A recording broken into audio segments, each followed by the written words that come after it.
I have kept a ledger every day of my grown life. Names on the left, what they owe me in the middle, what I owe them on the right. Cattle, coin, a night's shelter, a favor traded on a bad road. My father taught me that a man who forgets his debts forgets who he is. For 31 years the columns balanced. Then a storm came out of the north like the hand of something older than weather, and I rode into a basin where a stranger was pulling his own wagon apart with bleeding fingers, stacking the pieces into a wall against the sky. I did not know his name yet. I did not know that before the snow stopped I would watch a mother make the worst arithmetic a heart can be asked to do, or that a man I'd have called a fool at noon would, by the third night, be the only reason any of us drew breath. I only knew this. I opened my ledger to write him down as a stranger I owed nothing. I never closed it right again. The wind found me first, and the wind was lying. That's the thing nobody tells you about the high country in an early freeze. The wind arrives soft. It comes up the draw like a friend, warm almost, teasing the brim of your hat, and a green rider will lean into it and think the worst has passed him by. I was not a green rider. I had 31 years and a face like cracked leather and a ledger in my coat that had recorded every mistake I'd ever made twice, once when I made it and once when I paid for it. So when that soft wind came up out of the north and stroked my horse's mane the wrong direction, I read it plain. Behind that softness was a wall of white a day out, maybe less, and I was on the wrong side of the pass with a lame gelding and no outfit. My name is Elias Crane. Eli to the 2 or 3 people alive who'd claimed me. I've been driving beef for the Kettleman brothers out of the Sweetwater country, and 3 days back my horse had put a foot in a badger hole and come up short, and I'd fallen off the back of the drive the way a button falls off a coat, slow, unnoticed, and then just gone. By the time I'd walked the swelling out of that gelding's leg, the herd was smoke on the horizon, and the sky in the north had gone the color of a healing bruise. I could have followed the beaten track down through the low country. I chose the basin instead because it cut a day off the ride and because I am, when you get right down to the bottom of me, a man who would rather owe the mountain a risk than owe the valley an extra night. That's a debt entry too. I'd learned to think in them. The basin opened under me near dusk, a shallow bowl of gray grass and gray stone ringed by ridges that would, in about 18 hours, funnel every ounce of that storm straight into it like water down a spout. It was the last place on earth a sane man would stop. So of course there was a man there, stopped, and he was building. I reined up on the lip of the bowl and just looked at him for a while, because I could not make the picture fit. There was a freight wagon lying on its side in the grass, a big one, the kind that hauls flour and nails across 2 territories, and it had died hard. The near rear wheel was split clean through the felloe, the axle under it snapped and driven up through the bed at an angle that told me it had gone all at once, at speed, probably in the dark. A wagon like that doesn't get up again. A wagon like that is a grave for whatever you were carrying and a long walk for whatever you were. And a man was taking it apart. Not to salvage it, not the way you'd strip a dead animal of the meat that's still good. He was pulling the sideboards off the bed one at a time and carrying them, staggering under each, to a low curved shape rising out of the grass maybe 20 feet off. A wall waist-high made of the wagon's own stone-gray planks and packed between and behind them stone. River stone, field stone, flat slabs he must have been prying up out of the frozen ground all day, because his hands, when he set a board down and I saw them, were the color of raw meat. He worked the way a clock works, set the board, wedge the stone, pack the crack with grass and mud, straighten his back 1 degree at a time like it cost him money, turn, go back for the next. I've thought a lot since about why I rode down instead of around. The honest answer isn't kindness.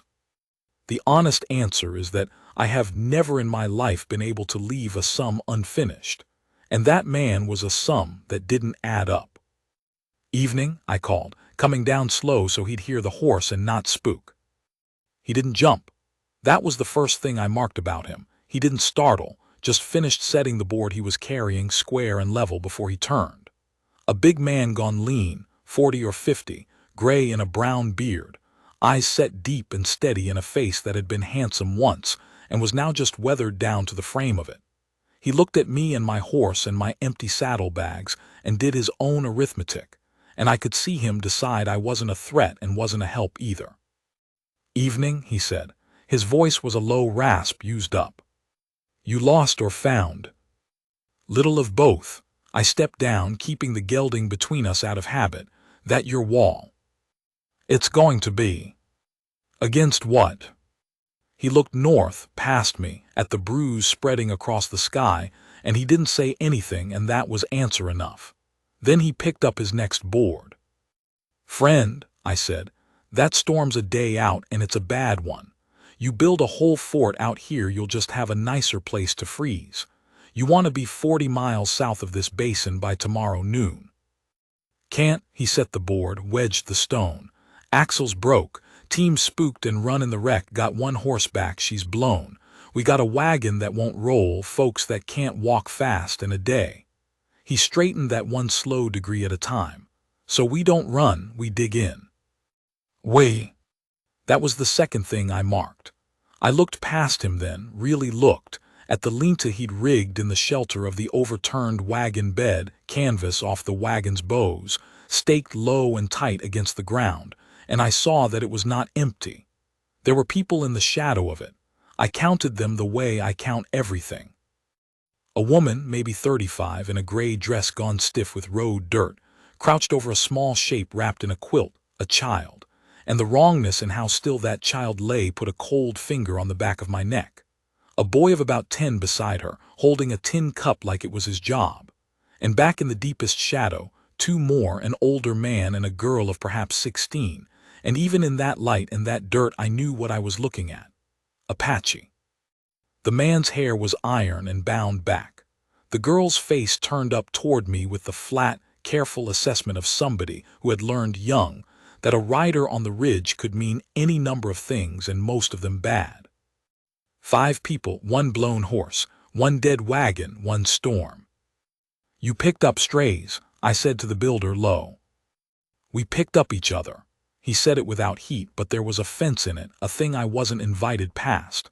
"The old man and the girl came on us 2 days back on foot. He knows this country. He's the reason the wall's going where it is and not where I first laid it." He nodded at the curve of the thing, the way it opened its back to the north ridge. I had it facing the wrong way. He walked the ground and showed me where the L fold when it comes over that lip. "This spot's the eye of the whole basin. Only spot, that is." I looked at the curve of the wall again, and I'll admit something turned over in my chest, because now that he'd said it I could see it, the low ridge to the north, the way the land dished and rose, the pocket of dead air the wall was reaching to enclose. It was not a fool's wall after all. It was a wall built by 2 men who each knew half of a thing and had, God help them, put the halves together. The old Apache man had come out of the lean-to while I stood there gawping. He moved careful, favoring one hip, and he stopped a respectful 10 feet off and looked at me, and I looked at him, and neither of us said anything for a spell. Then he said, in slow, clear English with the shape of another language under it, "Your horse is hurt in the left fore. Stone bruise, he'll mend." "He will not mend out here," a statement, not a threat. "Nothing mends out here after tonight, only endures or does not."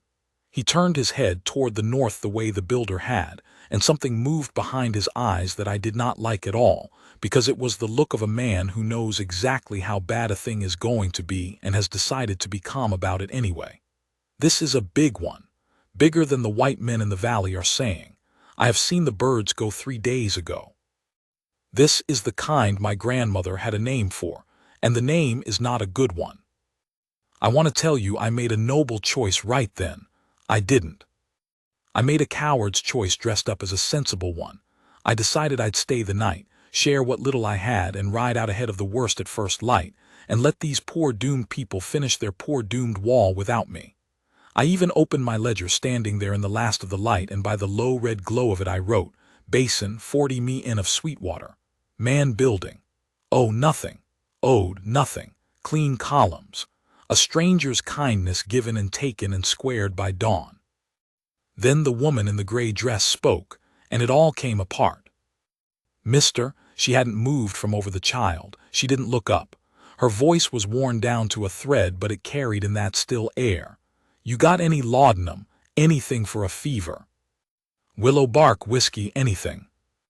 I crossed to her before I decided to. The child in the quilt was a girl, 4 or 5, and her face was flushed the wrong red, and her breath came quick and shallow, and her eyes were half open, and seeing nothing in this world. I have buried men I liked less than I feared for that child in the first 2 seconds of looking at her. How long she been like this? Since yesterday morning. It's her chest.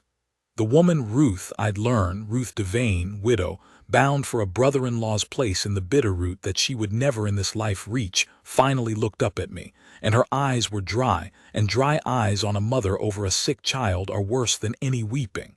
She'd cried herself past crying. "Amos says the wall'll keep the wind off her. Amos says if we can just get through the storm, the Low Country's only 2 days and there's a doctor in Halloran's Crossing." She said the man's name, Amos, the way you'd grip a rail on a pitching boat. "Do you have anything?" I had a half-pint of rye in my saddlebag, and a strip of dried willow bark I carried for my own bad tooth, and not one blessed thing that could touch what was in that child's chest. I gave her the rye and the bark, and I told her the truth, which is that the only medicine that mattered now was warmth and time and getting out of the wind, and I watched her take that in and hold it, and set it down beside all the other true and terrible things she was carrying. And I looked over at Amos, still building, hauling his boards, packing his stone, racing a wall against the sky for a child that wasn't his and a widow he'd known. I found out later, all of 6 days, and I understood the thing I'd ridden down into the basin to understand. The wall wasn't madness. The wall was the only prayer he had left, and he was praying it with his hands because his hands were the only part of him that hadn't given up. I closed my ledger without finishing the entry, first time in years. "Amos," I said, and my voice came out different than I meant it, "you got a second axe."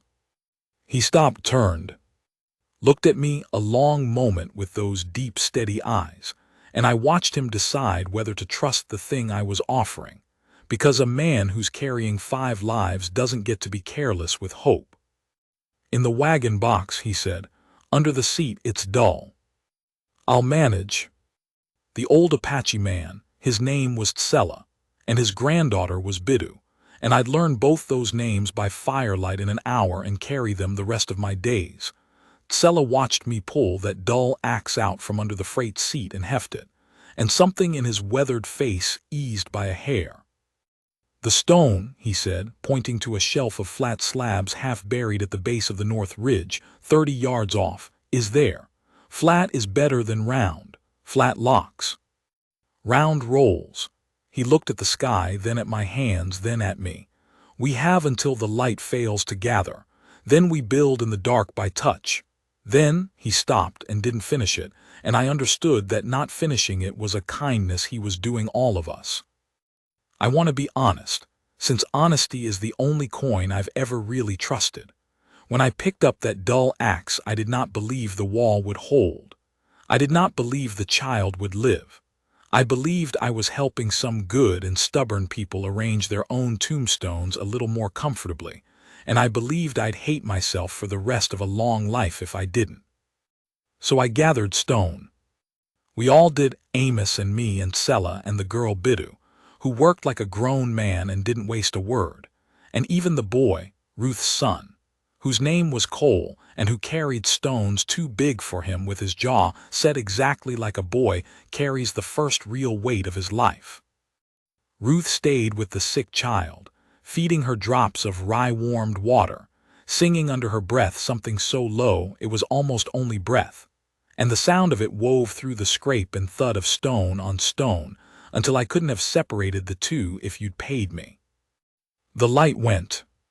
Tsella was right. We built by touch, hands finding the flat faces of the slabs in the dark, packing the seams with frozen grass we tore up in fistfuls. the cold coming down now with teeth in it, the soft lying wind gone and in its place a real one, a first true breath from the north that came over the ridge and folded right where the old man said it would, curling down into the pocket behind our wall instead of flattening us, and I felt it and I stopped dead with a stone in my hands. He'd been right. The wall worked. Not against the storm hadn't come yet, but against the wind's first honest push it worked, and the pocket of dead air behind it stayed dead, and inside that pocket a child was breathing and a woman was singing. Amos felt me stop. He came over in the dark, a shape against the last gray, and stood beside me, and we both listened to the wind fold and fail against the thing we'd stacked with our raw hands, and he said, quiet, "You feel that?" "I feel it. Tsella says the real wind comes tomorrow afternoon. This," the gust curled over us again and died in the pocket, "this is just the storm clearing its throat." I thought about the wall we had, waist high in most places, chest high in a few. A curved thing of dead wagon and stolen stone and frozen grass, open to the sky, that would have to stand against a blizzard the old man's grandmother had a bad name for. "We're going to need it a lot higher," I said. "Yes." "And we've got till tomorrow afternoon." "Yes." North of us the wind cleared its throat again, and this time it did not entirely die in the pocket, and a few flakes came down out of the black, the first of them, dry and small and hard as sand, and settled on the wall and on my hands and did not melt. Amos didn't flinch. He just turned and went back for another stone, and after a moment so did I. We built through the night, and I will not pretend it was noble to look at.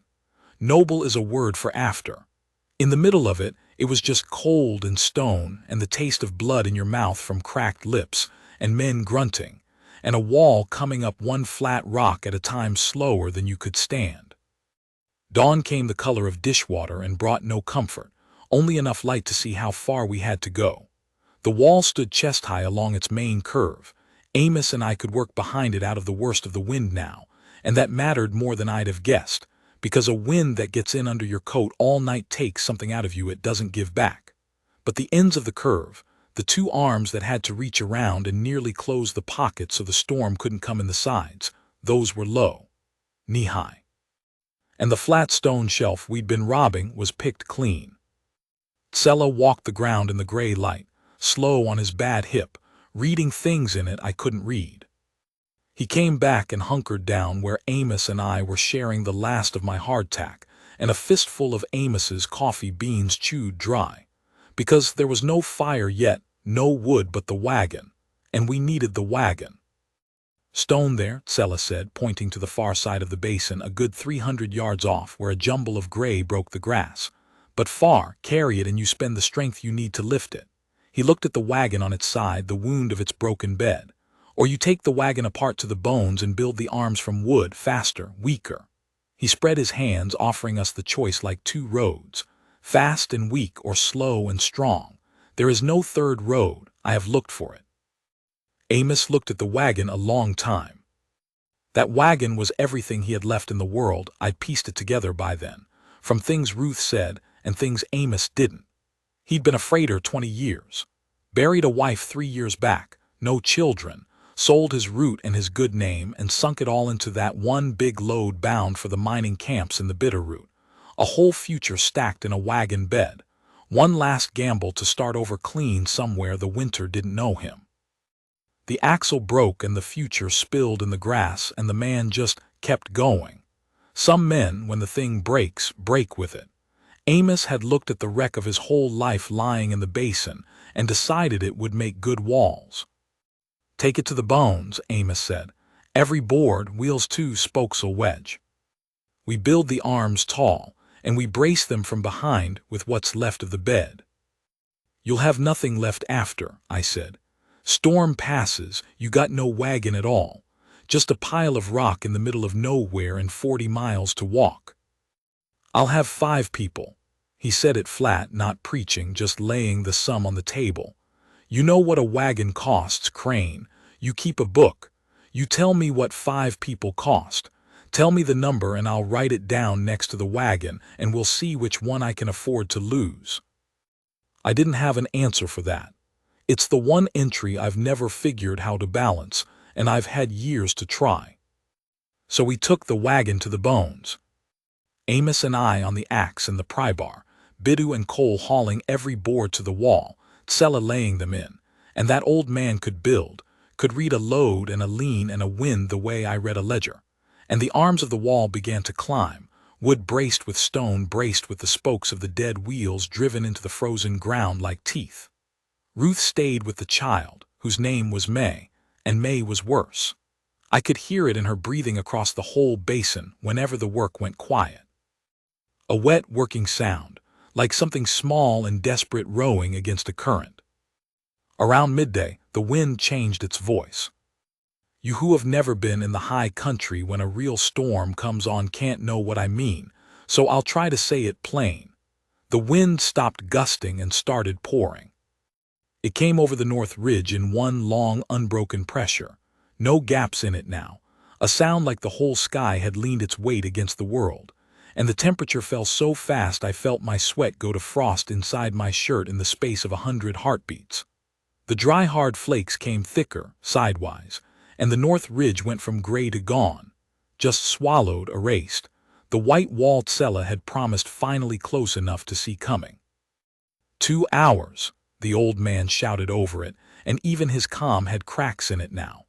Maybe less. We must close the arms and get everyone inside the pocket and burn what would we do not use, or the cold takes us before the snow does. That's when we heard the horse. A rider came into the basin from the south at a hard gallop, low over his horse's neck, and my hand went to my belt out of old habit before I saw he was alone and beat half to death himself. A lean young fellow in a mail carrier's coat with ice in his mustache, and a look on his face like a man who's been outrunning something and is about to lose the race. He hauled up in a spray of frozen grass and stared at us, at the wall, at the wrecked wagon, at the child in Ruth's arms, and I watched him take in the whole hopeless picture in one breath. You people can't be here. His voice cracked with cold. This basin's a death trap in a blow. There's a line shack 6 miles south, sound roof, stove, you got to move now before the pass fills. We can't move. Amos didn't even set down his axe. Wagon's broke. Woman and a sick child and an old man with a bad hip. We can't make 6 miles on foot in this. The rider looked at Ruth, at May, and something went out of his face, some hope he'd been carrying that he could fix this by shouting the right thing loud enough. He looked at his horse, a good horse, deep-chested, blowing hard but far from finished, and I saw him do the arithmetic, and I saw him hate it. I can take 2. He said it quiet, and the quiet was worse than shouting. That's all she'll carry fast enough to beat the pass. 2 up behind me, and I can have them at the line shack before it closes off. The rest, he stopped. The rest of you, God help you, dig in and pray. 2. I have carried a lot of hard moments in my life and I have written most of them down, but I have never found the words for the thing that happened in that basin next. Because everyone understood all at once, without a syllable spoken, what 2 meant. 2 meant May had to go, the child, the sick one, the one who wouldn't survive the storm no matter how high we built. Everyone knew it. The rider's horse could get her to a warm stove and a 2-day ride from a doctor. That was the whole of her chance, right there, wrapped in a mail coat blowing steam. And 2 meant one more. One person to go with her, because a burning hot 4-year-old couldn't ride 6 miles alone behind a stranger, couldn't be handed off at the line shack to whatever fortune waited, couldn't survive the arithmetic without someone to hold her on and hold her together. And 2 meant everyone who stayed had made their peace with a wall. Ruth stood up with May in her arms. She looked at the rider. She looked at her son Cole, 10 years old, jaw set, holding that tin cup still like it was the last job he had. And she looked at May, burning in her arms, and I watched a mother do the sum that I have never in 31 years of keeping books been able to make balance. Because here is what 2 actually was. Once you did the honest arithmetic of it. 2 was, send May and send Cole to hold her, and save both your children and stay behind yourself in a basin about to be buried, with strangers, behind a wall that might not hold, and never know, maybe, whether they lived.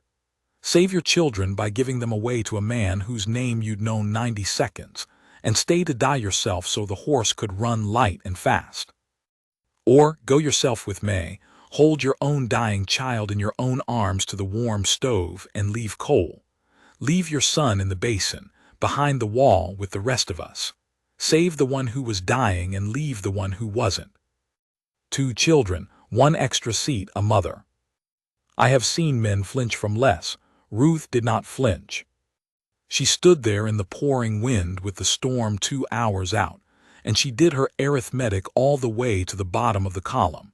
And then she knelt down in front of Cole, and she took his face in both her hands. "You're going to hold your sister," she said. "You're going to hold her the whole way, and you're not going to let her go no matter how tired your arms get. You hear me? You're going to get her to the stove, and you're going to keep her warm, and you're going to tell them at the crossing that your mama's coming, that she's just 2 days behind you, that she's coming." Cole's face came apart. "You come now, there's room, your small wheel." "There's no room, baby." Her thumbs moved on his cheeks. "The horse can't carry 3 fast, you know that, I know that. You're going to be the man that holds her." She pressed her forehead to his. "I'll be 2 days behind you, 2 days, I promise you 2 days." It was a lie, and everyone in that basin knew it was a lie, and it was the most true thing I ever heard a person say. Because 2 days behind you meant if the wall holds, and if I don't freeze, and if the storm, the old man's grandmother, had a bad name for lets even one of us walk out of this basin alive. She was promising her son a future she had no earthly reason to believe in, because a boy of 10 needs a rope to hold or he can't do the impossible thing, and she was handing him the rope even though her own hands were empty. The rider got them up behind him, May wrapped in Ruth's own coat now, in Cole's arms, Cole lashed to the rider's belt with a length of harness so his tired arms couldn't fail. Ruth stood in the wind in her dress with no coat, and she did not cry. She had cried herself past crying 2 days before, remember. She just held her hand up flat, toward her children, and held it there while the horse gathered and turned and ran south into the white, and she held it there long after they were gone, long after there was nothing to see but snow coming sidewise. And Biddu, the Apache girl, 16, who hadn't said a dozen words the whole time, Biddu came and stood beside her and took that raised hand down out of the air gently and folded it into both of her own and held it. And the 2 of them stood like that while the men went back to the wall. I want to write down what Amos did, because it's the thing I think of most. Amos watched the horse disappear, and then he turned and looked at the wall, the arms still not closed, the pockets still open to the sides, the storm now close enough that the north ridge was a memory, and he picked up his axe, and his shoulders were shaking, and it was not from cold, and he said to no one, to all of us in that used-up rasp, "She's coming back for that boy. You hear me? She is coming back. So the wall holds. The wall holds because Ruth Devane made a promise, and I'm not going to be the reason she breaks it." And he swung the axe into the last of his wagon, and the future he'd stacked in that bed came apart into building stone, and we closed the arms of the wall against the sky, while the first true snow of the storm came down on us like the sky had finally leaned its whole weight home. Sella worked beside me, laying the last braces, and once he stopped and looked south where the horse had gone and said, so quiet I almost lost it in the wind, "That is the bravest thing I have seen a person do, and I have seen brave things." He said a stone. "She gave away what she loved to a stranger so it would live. My people have a story like that. It does not end happy. But the child in the story lives." He looked at me. "Sometimes the child living is the whole of the happiness there is. You take it. You do not ask for more." The light was failing again. The storm was on us. The wall stood, closed at last, a ragged horseshoe of dead wagon and stolen stone reaching around a pocket of dead air maybe 12 feet across. and into that pocket we crowded Amos, Sella, Biddu, Ruth, me, my lame gelding and Amos's blown mare pressed in on the windward side as living windbreaks, and we lit the fire at last from the splinters and the wheel hubs and the last dry heart of the wagon. A small fire, a mean fire, but a fire, and it caught and it held. And its light threw all our huddled shadows up huge, and shaking against the inside of the wall. And outside the wall the blizzard arrived in its full and terrible weight, and the sound of it was not a sound any more. It was a pressure on the ears, on the chest, on the mind, a white roar with no top and no bottom to it. And the wall we had built with our raw and bleeding hands took that first full blow of it and shuddered, and dropped grit and frozen mortar down onto us, and held. Ruth sat by the fire with her empty arms and her forehead on her knees, and Biddu sat pressed against her, and neither of them said anything, and out of the roar Ruth said one thing, once, so soft it was almost only for herself. 2 days behind you. And the storm answered, and the answer was no answer at all, and the night came down. There is a kind of cold that stops being weather and becomes a living thing with an appetite, and somewhere in the black middle of that first night, the storm crossed over into it. I have been cold before. Every man who's worked cattle in the high country has a private history with cold, has felt it climb his legs and settle in his chest and start whispering the terrible reasonable lie it always whispers. Lie down. It's not so bad, just rest your eyes. But this was past that. This was a cold that came in over the top of the wall in long knife strokes when the wind swirled just wrong, that reached down into the pocket and pinched the little fire small, that made a man's thoughts go slow and thick like cold molasses, so that you'd catch yourself having sat and stared at nothing for a stretch you couldn't measure. Sella kept us alive that first night, and he did it with his voice. He talked. The old man talked the whole night through, in that slow, clear English with the older tongue under it, and I understand now it wasn't to teach us anything or comfort us exactly. It was to give our slowing minds a rope to hold, the way Ruth had given Cole a rope. He told us how to sit backs to the wall, feet to the fire, closer, share the heat like animals do, no shame in it. He told us to move our toes on account, all of us together, and made us do it, made Ruth do it, reaching over to shake her when she went too quiet, saying her name, Ruth, count with me, Ruth, until she counted. He told stories, his grandmother, the winters of his boyhood, a horse he'd loved, a battle he'd been young for and hadn't understood, a country that had been his and was not anymore, said all of it without bitterness, laid it in the fire like more wood. And when the fire got low near the blackest part of the night and there was nothing left to burn, Sella looked at the empty dark where the wood had been, and then he reached into the bundle he carried and took out a thing wrapped in soft hide, and unwrapped it, and it was a cradle board, old, worn smooth, beaded down one side in a pattern I didn't know, plainly a thing that had held babies of his blood for longer than I'd been alive. He looked at it a while, then he broke it over his knee and fed it to the fire. Biddu made a sound, just one quickly swallowed, and Sella said something to her low in their own language, and she went still, and the cradle board burned, and it burned good and hot and bright, better than the green wagon would, and it bought us maybe an hour, and in the light of it I saw the old man's face, and it was perfectly calm and perfectly grieving both at once, and I understood that I had watched a second person that day give away something they loved so that a child, not even their own child, the boy Cole was 3 ridges south by now, so that the idea of a child, the future itself, might make it to morning. I got out my ledger. My hands barely worked. I got it out anyway, and I opened it by that firelight, and I sat there a long while with the little pencil, and I could not write.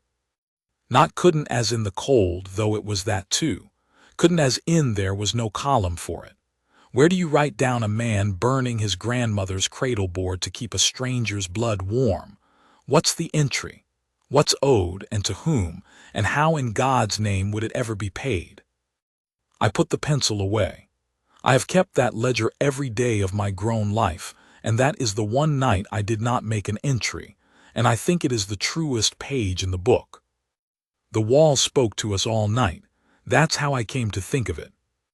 The blizzard would find a weakness and lean on it, and a section would groan and shed grit down our collars. And one of us, usually Amos, sometimes me, once Biddu, would crawl over on hands and knees in the roaring dark and find the weak place by feel and pack it, wedge it, jam a wheel spoke deeper, and the wall would settle and hold. We tended it like a fire. It was the sixth living thing in the pocket with us, and we kept it alive the way it kept us. The worst came near dawn, though there was no dawn to see. The wind, which had poured steady from the north all night, shifted, swung around to the west without warning and hit the wall square on its weakest arm, the wooden one, the one we'd built fast from the wagon's bones. And that arm, 6 feet of it, didn't fall, but bowed inward, buckled at the brace, the whole face of it leaning down over us like it meant to lie down and let the storm in. Amos was on it before I understood what was happening. He hit that buckling wall with his shoulder and his whole body, and he held 6 feet of leaning wall up with the meat of his back, and he shouted something the wind ate, but I read it off him. The brace, drive the brace. And here is the thing I have to write carefully, because it is the center of everything and I will not cheapen it. There was one spoke left long enough to brace that arm. One, and to set it, somebody had to go outside the wall. Had to crawl out through the low gap on the leeward end, out into the full body of the blizzard, into the white nothing where a man could freeze standing up in minutes and lose the wall in the whiteout 10 feet from it and just wander off into the roar and be gone, and drive that spoke into the frozen ground from the outside, at the base of the buckling arm, and pin it. I started for the gap. I want that written down. I started. Amos, holding the wall on his back, saw me start and shouted no, shouted it with everything he had and jerked his chin at his own body pinned against the leaning wall, and I understood. I can't let go. If I let go it comes down on all of you. I hold it from in here. Somebody drives it from out there. And whoever goes out there, I can't help them back in because I can't let go. Whoever went out there alone. And Sella, old Sella, bad hip, 60-some years, who had already burned the last thing his family owned, Sella was up and moving toward the gap before any of us younger and stronger, and less spent could get our frozen legs under us. I grabbed for him, missed. He looked back at me just once, and he was calm, that same calm, and he said, and this I heard because he leaned close to say it, the girl has to live. I have lived. This is a good trade. This is arithmetic even a rancher can do. And he took the last spoke and he crawled out through the gap into the white.